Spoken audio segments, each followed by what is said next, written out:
UDF-ലേക്ക് ഇല്ലെന്ന് പ്രഖ്യാപിച്ച് PV അൻവർ. ഇനി ഒരു രാഷ്ട്രീയ നേതാക്കളും തന്നെ വിളിക്കരുതെന്നും PV അൻവർ പറഞ്ഞു. നിലമ്പൂരിൽ മത്സരിക്കാനില്ലെന്നും PV അൻവർ വ്യക്തമാക്കി. മത്സരിക്കാൻ ആഗ്രഹമുണ്ട്, ശേഷിയില്ല. മത്സരിക്കാൻ കോടികൾ വേണം. തന്റെ കയ്യിൽ പണമില്ല. ചേലക്കരയിൽ കോടികൾ ചെലവാക്കുന്നത് കണ്ടതാണ്. മരുമോന്റെയും പ്രതിപക്ഷ നേതാവിന്റെയും സംഘം വരും. ബൂത്തുകളിൽ ലക്ഷങ്ങളാണ് ചെലവഴിക്കുന്നതെന്നും അൻവർ ആരോപിച്ചു. CPIഎമ്മുമായി ഇനി ബന്ധപ്പെടണമെങ്കിൽ വേറെ തന്തയ്ക്ക് ജനിക്കണമെന്നും PV അൻവർ വ്യക്തമാക്കി. വിശ്വാസ വഞ്ചന കാട്ടി VD സതീശനുള്ള UDF-ലേക്ക് അൻവറില്ല. തോറ്റ സീറ്റിൽ പല സ്ഥലത്തും എനിക്ക് ജയിപ്പിക്കാൻ കഴിയും. തോറ്റ 5 സീറ്റ് തരാനാണ് ആവശ്യപ്പെട്ടത്. മലമ്പുഴ വരെ ആവശ്യപ്പെട്ടു, അതും തന്നില്ല. താൻ UDF-ലേക്ക് എത്തുന്നതിനെതിരെ മുന്നണിയിലെ തന്നെ ചില നേതാക്കൾ നിലകൊണ്ടുവെന്ന് PV അൻവർ തുറന്നടിച്ചു. പ്രതിപക്ഷ നേതാവ് VD സതീശനെ ലക്ഷ്യമിട്ടായിരുന്നു പരാമർശം. മുന്നണി പ്രവേശനം സംബന്ധിച്ച് ചർച്ചകൾ തുടരുകയാണ്. വ്യക്തത വന്നില്ല, കാത്തിരിക്കുകയാണ്. പിണറായിസത്തിനെതിരെ പോരാട്ടം നടത്തി ഇറങ്ങി വന്നയാളാണ് ഞാൻ.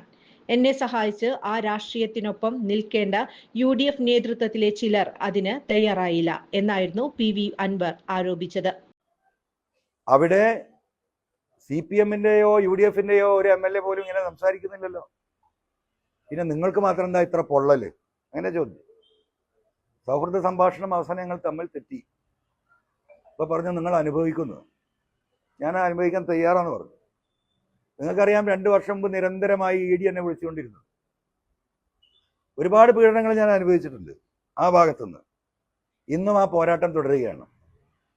അപ്പോൾ ഞാൻ ആ സെക്യുലർ നിലപാടിന്റെ ഭാഗമായി നിന്ന ഒരു പാർട്ടി പിന്നീട് ഞാൻ കാണുന്നത് ഒളിഞ്ഞും തെളിഞ്ഞും ഈ 2 സമുദായത്തെയും പല രീതിയിൽ ആക്രമിക്കപ്പെടുകയും ഭിന്നിപ്പിക്കുകയും ചെയ്യുന്ന വെറും ജാതി മത രാഷ്ട്രീയത്തിലേക്ക് CPM കഴിഞ്ഞ കുറച്ച് കാലങ്ങളായിട്ട്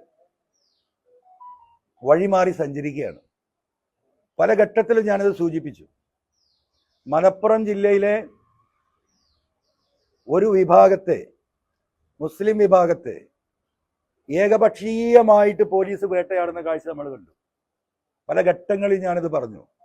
ഇത് അനീതിയാണ്, ഇതിലൊരു അടിസ്ഥാനവുമില്ല. സുജിത് ദാസ് എന്ന് പറയുന്ന ജില്ലാ പോലീസ് സൂപ്രണ്ട് കേരളം കണ്ട ഏറ്റവും വലിയ, അല്ലെങ്കിൽ ഇന്ത്യ കണ്ട ഏറ്റവും വലിയ RSSകാരന്റെ ഭാഗമാണ്. അദ്ദേഹത്തെ ആ കസേരയിൽ ഇരുത്തിക്കൊണ്ട് ഈ അനീതി നടപ്പിലാക്കരുത്. മലപ്പുറം ജില്ല എന്ന് പറയുന്നത് കേരളത്തിലെ ഏറ്റവും വലിയ ജില്ല. 60 ലക്ഷത്തോളം ആളുകൾ താമസിക്കുന്ന ജില്ലയാണ്. അതിൽ 75% മുസ്ലിം കമ്മ്യൂണിറ്റിയാണ്. അതിലെ നിരവധിയായ ചെറുപ്പക്കാരെ അടിസ്ഥാനമില്ലാത്ത ഒട്ടനവധി കേസുകളിൽ കുടുക്കി FIR-ന്റെ എണ്ണം വർദ്ധിപ്പിച്ചുകൊണ്ടിരിക്കുകയാണ്. പത്രക്കാരെ നിങ്ങൾക്കും അത് പരിശോധിച്ചാൽ കാണാൻ കഴിയും. ഒരു വർഷത്തിൽ 10,000 12,000 FIR-കൾ രജിസ്റ്റർ ചെയ്യപ്പെട്ട മലപ്പുറം ജില്ല അത് 30,000 40,000 45,000 ഉയർത്തിയത് ഈ സുജിത് ദാസ് ആണ്. അതിന്റെ ഭാഗമായിട്ട് ലക്ഷക്കണക്കിന് ചെറുപ്പക്കാർക്ക് പാസ്പോർട്ട് എടുക്കാൻ യാതൊരു നിവൃത്തിയില്ല.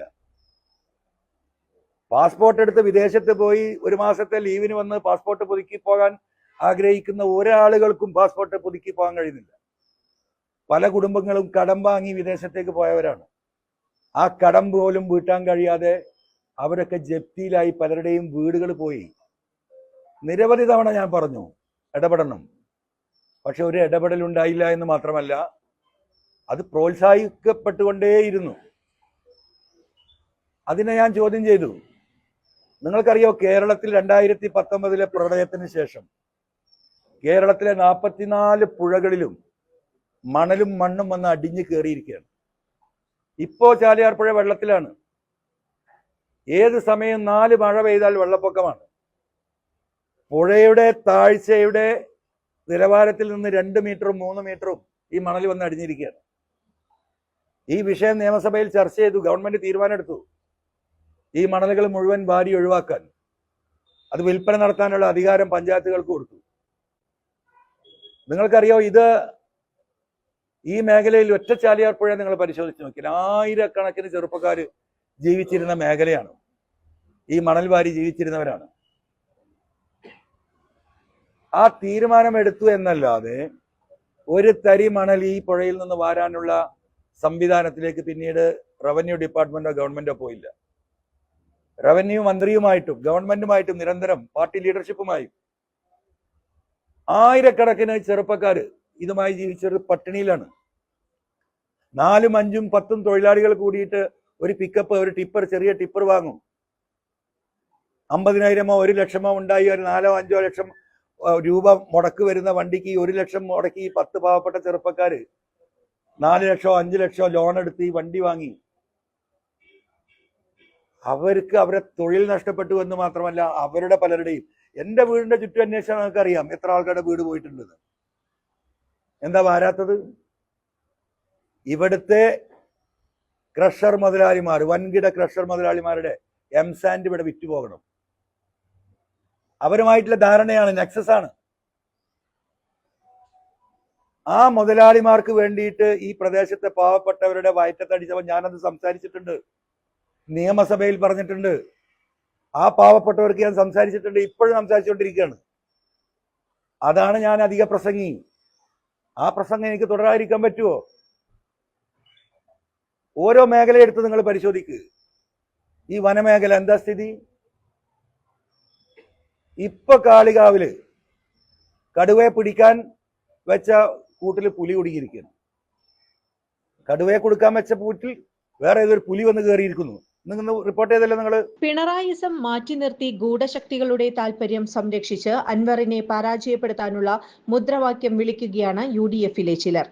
അതിലൊരു മാറ്റവുമില്ല. ഞാൻ ആരെയും കണ്ടിട്ട് ഇറങ്ങി വന്നവനല്ല. അധികാരത്തിന്റെ അപ്പകഷ്ണത്തിനായി പിണറായിസത്തിനെതിരായ മുദ്രാവാക്യത്തിൽ നിന്നും പിന്മാറില്ല. ശത്രുവിനൊപ്പമാണ് ചിലരെന്ന വസ്തുത ജനം പിന്നീട് മനസ്സിലാക്കും. അധിക പ്രസംഗിയാണെന്നതാണ് അവരെ അലട്ടുന്ന കാര്യം. അധിക പ്രസംഗം തുടരും എന്നും PV അൻവർ പറഞ്ഞു. UDF-നൊപ്പം കൂട്ടണമെന്ന് ഒരിക്കൽ പോലും താൻ ആവശ്യപ്പെട്ടിട്ടില്ല. ഒപ്പം വരണമെന്ന് ഉത്തരവാദിത്തപ്പെട്ട നേതാക്കൾ തന്നോട് ആവശ്യപ്പെടുകയായിരുന്നു. PK കുഞ്ഞാലിക്കുട്ടിയാണ് മുൻകൈ എടുത്തത്. അദ്ദേഹം പഠിച്ച പണി 18 നോക്കിയിട്ടും മുന്നണി പ്രവേശനം നടന്നില്ല. ഒടുക്കം തനിക്ക് വേണ്ടി കാൽ പിടിക്കരുതെന്ന് അങ്ങോട്ട് പറയുകയായിരുന്നുവെന്നും PV അൻവർ പറഞ്ഞു. മച്ചമാരൊരു കിഡിലൻ ഓഫർ ഇവിടെ വടക്കാഞ്ചേരിയിൽ വന്നിട്ടുണ്ട് കേട്ടോ.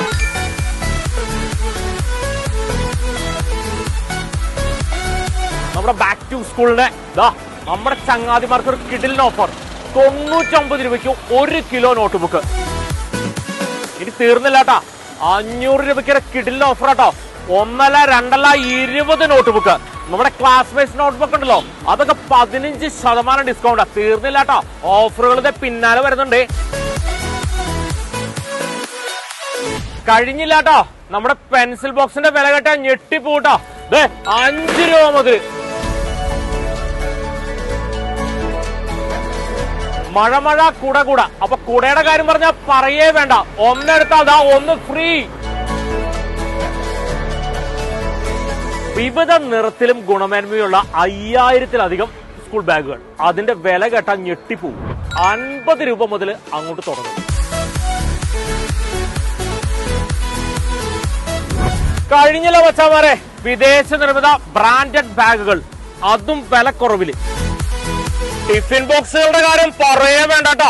ഒന്നെടുത്തു കഴിഞ്ഞാൽ ഒരെണ്ണം ഫ്രീ ആണ്. നമ്മുടെ നോട്ട് ബുക്കുകളൊക്കെ പൊതിഞ്ഞ് സൂക്ഷിക്കാനായിട്ടേ വിലയൊന്നും അധികം വേണ്ട കേട്ടോ. ഒന്നെടുത്തു കഴിഞ്ഞാൽ 1 ഫ്രീ ആണ്. 1500 രൂപയുടെ ഓരോ പർച്ചേസിനും സ്മാർട്ട് വാച്ചുകൾ ഫ്രീ ആണത്രേ. അപ്പൊ നമ്മുടെ ലൊക്കേഷൻ വരുന്നത് വടക്കാഞ്ചേരി ബോയ്സ് സ്കൂളിന് സമീപം സെറ ബാഗ്സ് ആണ്. അപ്പൊ സ്റ്റോക്ക് തീരും വരെയാണ്. വേഗം സ്റ്റോക്ക് തീരും, അതുകൊണ്ട് വെച്ച് പിടിച്ചോ. ലാഭം എന്ന് പറഞ്ഞാൽ കിടിലൻ ലാഭമാണ് കേട്ടോ.